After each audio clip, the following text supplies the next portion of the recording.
لیکن میرے دوستو ساتھ ساتھ ایک چیز جو سمجھنے کی ہے وہ یہ کہ نیکیاں کرنی بھی ہیں اور نیکیاں کرنے کے بعد نیکیوں کی حفاظت بھی کرنی. ایک بہت بڑی کوتاہی یہ ہے کہ ہم نیکیاں تو کر لیتے ہیں لیکن نیکیوں کے اندر ہم نیکیوں کی حفاظت نہیں کر پاتے. نیکیاں ہم سے برباد ہو جاتی. نیکی کی مشقت بھی برداشت کی لیکن پھر بھی کیا ہوا؟ نیکی ہم سے برباد ہو گئی.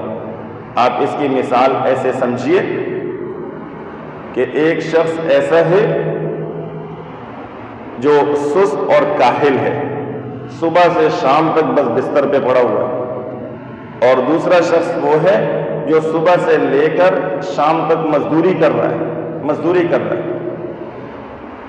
ہم میں سے ہر ایک شخص یہ کہے گا کہ یہ جو سست اور کاہل انسان ہے یہ بیکار انسان ہے، یہ جو مزدوری کر رہا ہے یہ اچھا انسان ہے. یعنی نیکی کرنے والا اس سے بہتر ہے جو نیکی نہیں کر رہا ہے.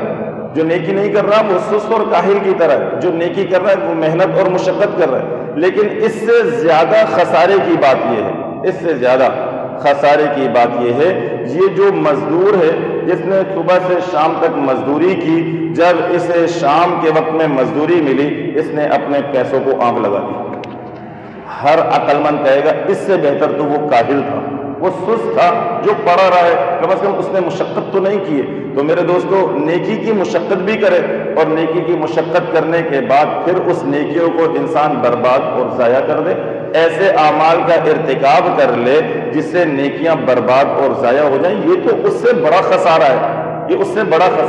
تو لہٰذا نیکی بھی کرنی ہے، ساتھ ساتھ اپنی نیکیوں کی حفاظت بھی کرنی ہے.